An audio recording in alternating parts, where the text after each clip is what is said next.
Retour sur le plateau de Direct Investisseur, où nous sommes en liaison avec Xavier Fenot, associé chez Interactive Trading. Alors Xavier, on regarde avec vous maintenant la paire euro-dollar et d'ailleurs l'euro qui a même franchi 1,16 $ hier. Donc est-ce que ce mouvement baissier de la monnaie unique va se poursuivre ? Alors, je pensais effectivement depuis déjà le début de l'année que cette zone des 1,25 était clairement une zone de résistance sur laquelle j'exploitais des positions short. Après, c'est vrai qu'il y a eu ces dernières semaines, je pense, beaucoup de retournements un petit peu de stratégie des gérants, des investisseurs, qui, c'est vrai que lorsque l'euro-dollar était à 1,04, tout le monde visait la parité. Finalement, derrière, il a explosé. Et à 1,25, tout le monde visait 1,30. Donc là, on a eu... 1,30, ça vous avez raison. Même pour juin, moi j'avais même des dates. Donc là, on est en train de reconsidérer effectivement tous les scénarios depuis le début. Donc finalement, on a eu des débouclements de positions qui ont entraîné des positions baissières relativement de manière intensive. Donc on a, à l'inverse d'ailleurs, comme on l'a évoqué tout à l'heure sur le CAC, une montée en crabe un petit peu ces dernières semaines. Sur l'euro-dollar, ça baisse tout doucement un petit peu tous les jours. Donc on a les opérateurs coupent leurs positions acheteuses au fur et à mesure et du coup ça crée des mouvements un petit peu technique.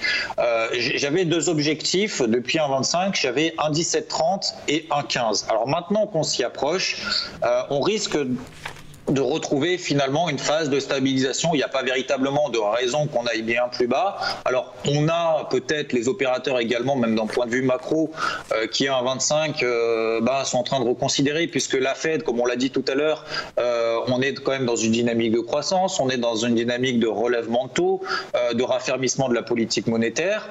La Banque centrale qui s'est exprimée il y a à peu près moins d'un mois, qui justement a dit qu'elle n'était absolument pas prête à relever ses taux, à reconsidérer sa stratégie, sa politique monétaire qui reste quand même relativement accommodante pour le moment. Donc, on a eu un réajustement de l'euro par rapport au dollar américain. Donc, on revient à des niveaux quand même de support relativement intéressants. Alors, est-ce que c'est le point bas maintenant à 1,17 ?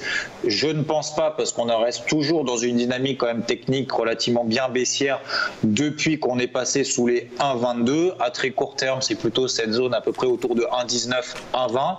J'ai toujours comme objectif à moyen terme à 1,15. Par contre, est-ce qu'il faut vendre maintenant à 1,17 pour viser 1,15 voire plus bas ? Je ne pense pas.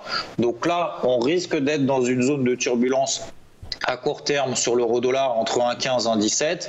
1,15 pour moi c'est la fin des ventes, je pense pas qu'on aille bien plus bas sur l'euro-dollar et au contraire si on devait revenir justement autour de cette zone, alors vous disiez 1,16 mais on est plutôt autour de la zone en tout cas actuellement 1,1720, si on devait passer entre 1,16 et 1,15 ça serait pour moi véritablement des stratégies acheteuses à remettre sur le devant de la scène. Là d'un point de vue encore une fois technique, on est également dans un biseau descendant, alors que j'aime pas trop, puisque d'un point de vue purement technique, c'est pas très représentatif. Mais disons qu'on voit que l'accélération baissière est en train de se congestionner. On arrive d'un autre côté sur des zones support vraiment très clairement identifiées autour de 1,1730. C'était mon objectif depuis que l'euro-dollar est arrivé à 1,25. Donc maintenant que j'étais baissier, effectivement, et que l'euro-dollar a quand même très fortement baissé ces dernières semaines, c'est pas maintenant qu'il faut devenir vendeur pour viser beaucoup plus bas. La baisse est très certainement consommée. On pourrait retourner pourquoi pas à 1,18. Si on devait passer au-dessus de 1,1830, alors on pourrait peut-être viser 1,20, 1,21. Je pense pas que l'euro-dollar aille bien plus haut. Donc des excès, en tout cas baissiers, je pense à exploiter pour revenir à l'achat vers 1,15. Si on devait revenir vers 1,21 voire 1,22, je ne sais ni quand ni comment et si véritablement on ira, ça sera pour moi à nouveau des stratégies short à remettre en place.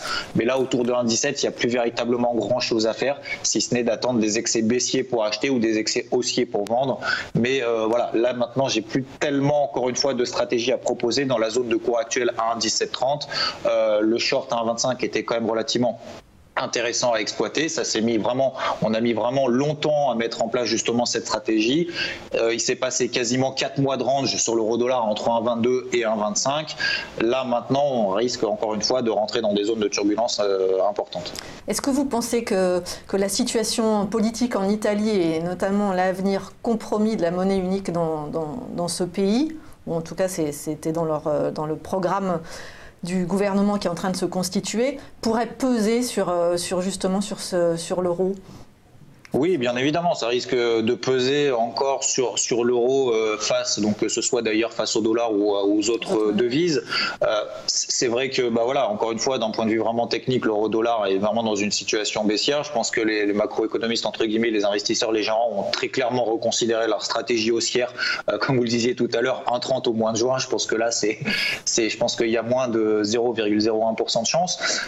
Mais là, on a des news macroéconomiques également, comme vous venez de le dire, vis-à-vis de l'Italie, qui risque de peser quand même à terme, ou en tout cas vraiment déjà au moins à très court terme pour cet été sur l'euro-dollar. Donc pour le moment, viser des stratégies acheteuses vraiment très ambitieuses dans la zone de cours actuelle, acheter à 1,17 pour espérer que l'euro-dollar soit à 1,20 ou 1,22 d'ici cet été ou la fin de l'été, je ne pense pas que ce soit vraiment très intéressant et très justifié d'un point de vue macro ou d'un point de vue technique. Donc si on devait effectivement avoir un excès baissier peut-être, alors pas une panique, mais en tout cas une accélération baissière vraiment très prononcée sur 1,15, voire même en dessous. À ce moment-là, comme c'était le cas à 1,25, tout le monde visait 1,30, et si on devait passer sur 1,15, 1,14, tout le monde viserait peut-être à nouveau la parité. Je pense que ça serait le moment justement d'acheter, en tout cas, si on devait avoir un excès baissier sur 1,15 ou en dessous. Alors on fait un dernier point maintenant avec vous sur le pétrole au plus haut. Alors hier, effectivement, la hausse des stocks aux États-Unis a un peu surpris les investisseurs, mais ça n'a pas changé tellement le niveau de prix du pétrole, notamment le Brent qui est proche de 80 $. Oui, on est toujours dans une tendance haussière quand même très très affirmée sur les cours du pétrole, d'ailleurs que ce soit le Brent ou le WTI qui se suivent. Par contre, voilà, maintenant qu'on arrive sur les cours du pétrole, sur des zones de résistance technique, elles ne sont pas véritablement très propres, mais c'est vrai que si on regarde un petit peu à très court terme la tendance depuis le début du mois de février, là on est ce qu'on appelle en haut de canal ascendant, c'est-à-dire qu'on a des points hauts effectivement de plus en plus hauts qui matérialisent une tendance haussière, mais on arrive quand même sur des zones de résistance dynamiques vraiment très importantes. Acheter le pétrole dans la zone de cours actuelle, ça me semble absolument pas justifié. On pourrait avoir une phase de consolidation, alors sur le Brent, pourquoi pas jusque 75 $. À ce moment-là, ce serait peut-être intéressant à très court terme de revenir à l'achat. Moi, j'ai privilégié les shorts avec les membres IVT sur le pétrole et notamment d'ailleurs sur le WTI avant-hier sur les 72 $. J'estime qu'à très court terme, il y a quand même un potentiel baissier. Alors, pas fondamentalement baissier, mais d'un point de vue technique, on est encore une fois dans un timing intéressant pour privilégier les positions vendeuses. À moyen terme, si on devait arriver autour de la zone des 74-76 $ sur le WTI, ça serait vraiment très intéressant pour prendre des positions à moyen terme. Je ne pense pas qu'on ait des mouvements ascendants vraiment qui durent, notamment sur les cours du pétrole, puisque ça risque d'un point de vue économique. Alors, je ne suis pas un macroéconomiste, mais c'est vrai que d'un point de vue économique, si on devait arriver sur les cours du pétrole vraiment sur des niveaux au-delà, pourquoi pas sur le Brent des 100 $, ça risque d'impliquer quand même une inflation, on va dire, très importante. Si les salaires ne suivent pas derrière, on risque d'avoir des conséquences quand même économiques dramatiques. Alors sans aller jusque-là, je ne pense pas qu'on est bien plus haut pour le moment à court terme sur les cours du pétrole. Je cherche plutôt à vendre les zones de cours actuelles. Je suis déjà vendeur notamment sur le WTI autour des 72 $. Maintenant, je pense qu'on pourrait aller, pourquoi pas, sur le WTI, viser 60 voire 67 $. C'est mon objectif. À ce moment-là, pourquoi pas reconsidérer les positions acheteuses. Mais là, vraiment à très court terme, je pense qu'il n'y a pas vraiment grand intérêt pour, encore une fois, de privilégier des stratégies vraiment à très très très court terme. J'ai plutôt une vision swing, encore une fois, 67 $, ça me permettrait effectivement de reconsidérer mes positions vendeuses. Mais là, on arrive quand même sur des zones de résistance en termes de timing d'intervention. En tant que trader, c'est vrai qu'on arrive sur des timings intéressants pour prendre des positions short contre les tendances. Bien évidemment, on reste dans des tendances quand même fortement haussières. Mais voilà, on ne va pas aller monter au ciel en ligne droite pour le moment sur les cours du pétrole. Donc, je préfère avoir cette stratégie-là. D'autant que ça doit être difficile d'avoir de la visibilité sur un marché comme le pétrole avec toutes les tensions géopolitiques et un négociateur comme Donald Trump avec l'Iran, non ? Oui, c'est sûr qu'on a des mouvements quand même très importants en séance, des mouvements très volatiles. Alors comme vous le disiez, il y a eu des statistiques. Hier, on n'a pas eu véritablement de mouvement, mais si on regarde vraiment sur des unités de temps très courtes, ça provoque notamment hier, si on reste sur le WTI, le WTI a perdu quasiment $1 en 5 minutes. Donc ça provoque effectivement tous ces statistiques macroéconomiques et ces informations, ces news géopolitiques, ça entraîne bien évidemment à très court terme des mouvements très importants. Donc il faut vraiment rester, à mon avis, très technique. C'est vraiment très difficile, comme vous l'avez dit à juste titre, d'avoir de la visibilité d'un point de vue géopolitique. Et donc il faut vraiment, en tout cas, moi je me concentre uniquement sur l'aspect technique. Comme ça permet d'avoir toujours un money management rigoureux, d'éviter de se faire avoir sur une news et d'avoir des convictions trop fortes.